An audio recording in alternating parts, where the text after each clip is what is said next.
Donc ce que je propose, en fait, que vous pouvez réaliser assez simplement dans un moment de silence que vous allez choisir de vous donner, c'est après avoir situé, après vous êtes mis en relation avec Dieu, après avoir confessé une fois de plus votre désir de l'accueillir pleinement comme Père pour vous,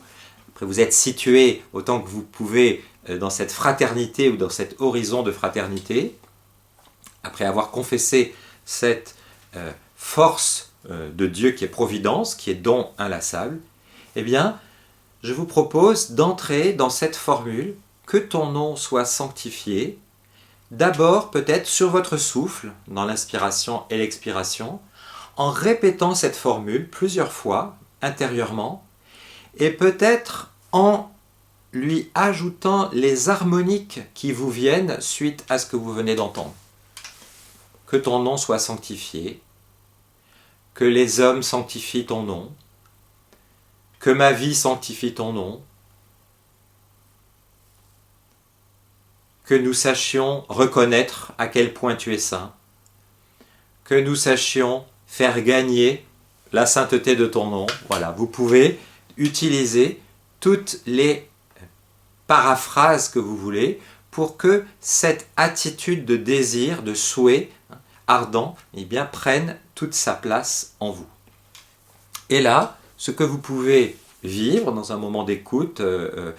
du silence fin qui s'établit en nous quand nous méditons, quand nous mettons en silence devant Dieu, eh bien vous pouvez peut-être cueillir ce que ça pourrait signifier pour vous dans les temps qui viennent, de vivre un peu plus concrètement cet engagement à sanctifier le nom. C'est-à-dire, d'une certaine manière, de vous enrôler, mais voyez, mais pas comme on s'enrôle comme ça, les poings levés, mais de vous présenter vous-même comme un collaborateur. C'est une posture prophétique par excellence, voyez, dans le livre du prophète Jérémie, le prophète qui dit « Me voici, envoie-moi ».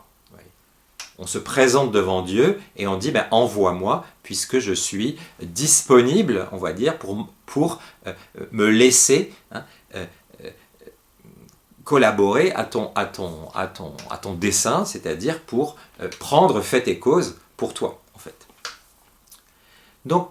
qu'est-ce qui peut germer dans mon cœur? Qu'est-ce qui peut naître comme impulsion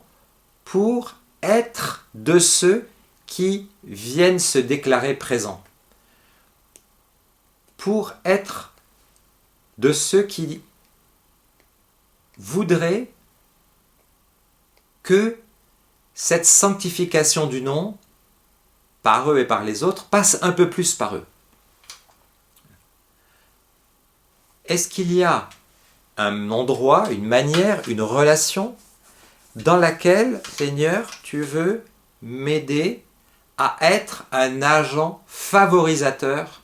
de la sanctification de ton nom? Ce qui va avec aussi, et ça c'est la troisième piste, la demande peut-être pour nous, dans l'Esprit Saint, de demander au Seigneur de nous révéler davantage que signifie que son nom est saint, qui nous donne la connaissance intérieure, cet esprit, ce don de crainte, comme on dit, c'est un des 7 dons de l'esprit. Le don de crainte, ça ne veut pas dire d'avoir peur de Dieu, pas du tout. Ça veut dire cette perception intérieure, frémissante, disait Florin Calleran à la Roche d'Or, de à quel point Dieu est une force créatrice, à quel point il est force créatrice pour moi et pour les autres, à quel point il est force de pardon, à quel point il est force de renouveau, à quel point il est force d'encouragement, à quel point il est force de mise debout. Plus nous aurons cette perception intérieure de la puissance de vie que Dieu déploie, plus nous aurons ce désir à notre place d'être des humbles collaborateurs qui se laissent prendre fait et cause, comme dit Marcel Dumay, pour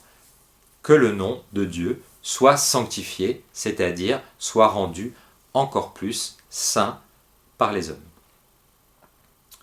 Très bonne semaine à l'écoute du Notre Père et à bientôt.